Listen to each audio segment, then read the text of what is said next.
Hi guys, welcome to tag my college. इस video में मैं बात करूँगी बायोटेक्नोलॉजी के बारे में। So biotechnology is basically a field that combines your biological sciences with engineering technologies, and that is to manipulate the living organism and biological systems and to produce the product that advances healthcare, medicine, agriculture, food, pharmaceutical and environment control. So basically medical की एक ऐसी science जो biological science को cover करती है, and इसमें engineering tools को use करके, इंजीनियरिंग टेक्नोलॉजीज़ को यूज़ करके लिविंग ऑर्गेनिजम्स के cells, body structure, biological microbiological things के बारे में कि कैसे हम बेसिकली मैनिपुलेशन करते हैं, and they try to bring out the new and advance technology और new and advance innovation thing. So biotechnology दो चीज़ों में क्लासिफाइड है: research and development in your biological sciences and industrial processes. So research and development में अगर आपने biotech opt की हुई है, so you can go into two things, that is R&D in biological sciences, और आप इंडस्ट्रियल प्रोसेसेस में भी जा सकते हैं। सो बायोलॉजिकल साइंसेज की मैं बात करूँ, they deal with the research and development like microbiology, cell biology, genetics, molecular biology etcetera. And like कोई भी डिजीज़ हो गई, किसी भी डिग्री डेवलपमेंट हो गया एग्रीकल्चर फील्ड में, कोई फूड प्रोडक्शन से रिलेटेड हो गया, एनवायरनमेंट की प्रोटेक्शन से रिलेटेड हो गया, अगर कहीं पर इन सेल्स या माइक्रोलॉजी या जेनेटिक्स को मिलाकर या कुछ एक्सपेरिमेंट्स करके इन सब चीज़ों के बारे में, इन सब चीज़ों की फील्ड में, डिफरेंट फील्ड्स में, डिफरेंट एराज में कुछ नए इनोवेशंस हो सकते हैं, तो उन स्टडीज़ को, उन इनोवेशंस और उन सारी चीज़ों को जो कैटेगराइज किया जाता है वो बायोटेक्नोलॉजी में किया जाता है। So most of the R&D work in biology science basically labs में होते हैं। इंडस्ट्रियल प्रोसेसेस की अगर मैं बात करूँ तो उसमें प्रोडक्शन ऑफ ड्रग्स हो गए, वैक्सीन्स हो गए, फार्मास्यूटिकल लेवल पे जो टेक्नोलॉजीज़ या प्रोसेसेस यूज़ होते हैं वो सारी इंडस्ट्रियल प्रोसेसेस में आती हैं। सो बायोटेक्नोलॉजी की अगर बात की जाए तो इसमें दो डिग्रीज प्रोवाइड होती हैं, एक होती है बीटेक और एक होती है BSc। सो बेसिकली बहुत बड़ा क्वेश्चन ये आता है कि बीटेक की जाए या BSc की जाए बायोटेक्नोलॉजी में। So this video is all about the difference between both of them and as well as the scope. So BTech की अगर मैं बात करूँ, so basically it's the it encompasses the both biological sciences as well as the engineering aspects of biotechnology. So biological sciences तो है ही है, उसके अलावा जो इंजीनियरिंग एस्पेक्ट्स आ सकते हैं बायोटेक्नोलॉजी में वो बीटेक के अंदर कंप्राइज अप होते हैं। तो अगर इसके करिकुलम की बात फर्दर मूव की जाए तो उसमें डेफिनेटली आपके इंजीनियरिंग के कुछ सब्जेक्ट्स एड ऑन होते हैं। वहीं पर अगर BSc की बात की जाए, इसी सेम पैरामीटर BSc की बात की जाए, तो BSc is more focused on the biological sciences which in the aspect of biotechnology. So अगर सिर्फ आपको रिसर्च डेवलपमेंट या सिर्फ थ्योरेटिकल चीज़ें पढ़नी है, थ्योरेटिकल चीज़ों में कंप्राइज अप करना है या फिर मतलब रिसर्च फील्ड में ज़्यादा जाना है, so for that case BSc is quite mandate, quite an optimal one. And if you want to go towards the engineering aspects as well, like उनकी a bit of engineering touch in that same field, so you can go for their BTech. So इसमें जो courses का जो subjects differ करते हैं वो कुछ इस तरह से होता है। You will get in BTech, you will get microbiology, genetics, molecular biology, cell biology, that comes in your sciences वाले चैप्टर्स में। और अगर मैं इंजीनियरिंग की वही बात करूँ तो बायो प्रोसेसेस इंजीनियरिंग आ गई, बायोकेमिकल इंजीनियरिंग आ गई, फिर आपके थर्मोडायनेमिक्स आ जाएगा, mass transfer and etcetera. And वहीं पर अगर BSc की बात की जाए तो BSc will comprise of research and development. वहीं पर अगर BSc की बात की जाए तो BSc will be emphasizing on R&D subjects like biochemistry, plant and animal biotechnology, microbiology, molecular biology and microbiological genetics. These are the only few which I have named. Apart from them there are many subjects which comes in your BSc. So ऐसा कुछ नहीं है कि BTech better है या BSc better है. You can go if you are interested towards the industrial thing, like you want to, so if you want to have a job in the industry basis, so you can go for the BTech one. But if you are having an interest to go for the research thing, like you want to go for the research thing, you want to go for the thesis and all those things, so you can go for the BSc. That is the scenarios you can use, because after BSc there are very high chances that you might end up doing MSc as well. So that will be gone for the master's degree or in the research development, that will be gone in your BSc cases. So basically you should choose a course which aligns your long term goals. अगर आपको research में ज़्यादा interest है तो definitely go for your BSc. अगर आप चाहते हो कि नहीं 4 साल की पढ़ाई, that's it, and I should be getting a job in the industry, so you can go for your BTech. But if you want कि नहीं मैं BSc करके फिर MSc या PhD या रिसर्च में ही कुछ ना कुछ नया नया टेक्नोलॉजी, नए नए इन सब चीज़ों के एक्सपेरिमेंटल करते चले जाओ इसी फील्ड में, so that you can go for your BSc. So BSc के बाद you can go for the MSc, and if you're too much pursued, if you're too much interested in that, you can go for your PhD as well. So if you want to keep your options open, तो आप BTech के बाद भी BTech biotechnological के बाद भी कहीं पर IT सेक्टर्स में, सॉफ्टवेयर या मैनेजमेंट फील्ड्स में भी जाकर प्लेसअप हो जाते हो. ऐसा कुछ नहीं है कि सिर्फ आप बायोटेक फील्ड में ही जाते हो. सो बीटेक के पास बस ये एडिशनल चीज़ें लोगों के पास हो जाती है कि हाँ ठीक है, if they will be searching for the job perspective, so they might end up getting a job in the software और your management field as well after doing your BTech in your biotechnology. वहीं BSc और MSc वालों के लिए एक specific line designate हो जाती है. They can not change it further more in the same course. हालांकि स्पेशलाइजेशन तुम चेंज कर सकते हो. MSc के बाद सिंपल माइक्रोबायोलॉजी ले लो या सेल बायोलॉजी ले लो, so you can go towards the specific way. But after that is in the case of post graduation. BTech के बाद the options are still open for you.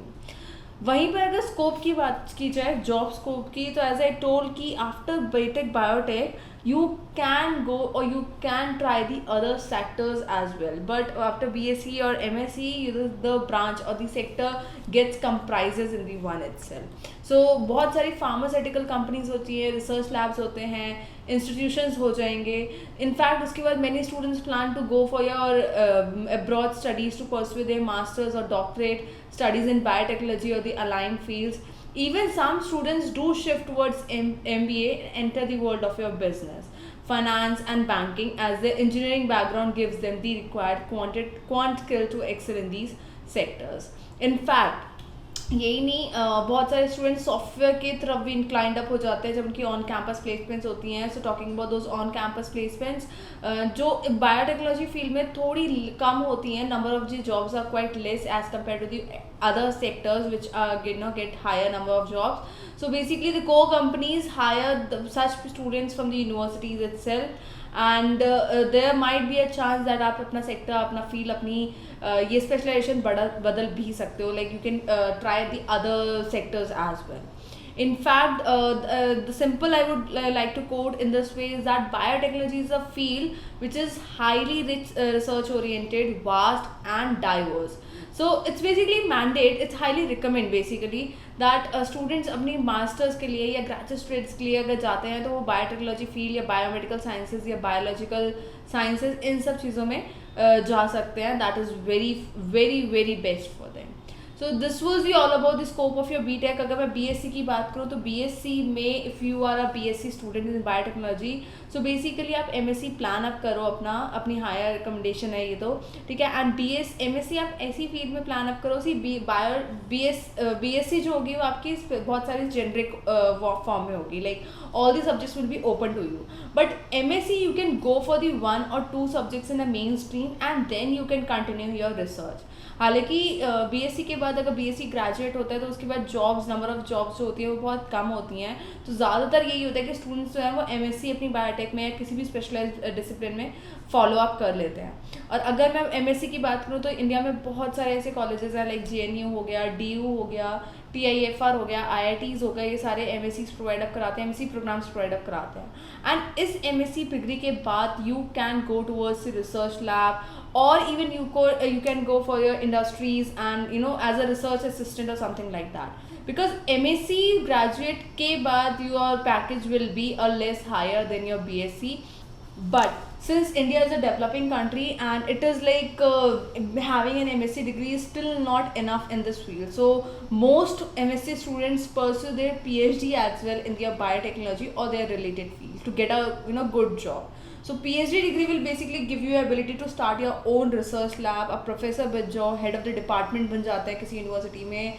अगर research scientist की कोई team चल रही है तो उसमें आप लीडर बन सकते हैं. सो इन सारी चीज़ों के आपके पास ऑप्शंस बहुत ज़्यादा ब्रॉड हो जाते हैं if you are going for your BSc. Because BSc के बाद जॉब एस्पेक्ट्स कम होते हैं, तो you have to do your MSc. And MSc के बाद either you can go towards the industry form or you can go for your PhD and then you can land up on a very good note, on a very good job, high paid job as well. So final verdict यही होगा मेरा कि you can go for any of them, that is BSc और BTech. That totally depends on you कि आप किस field में जाना चाहते हैं.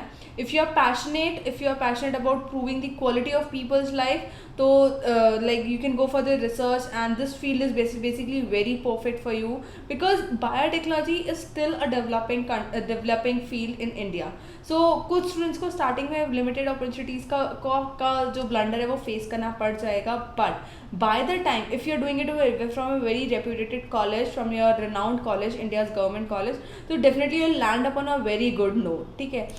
बाकी ये है कि आपको बहुत सारे ऑप्शंस अपने ओपन अप भी रखने पड़ेंगे. Don't keep only India as the opportunistic पेल, because out of India as well इस फील्ड की बहुत ज़्यादा डिमांड है. If you move towards the other countries, तो this field is quite demanding over है.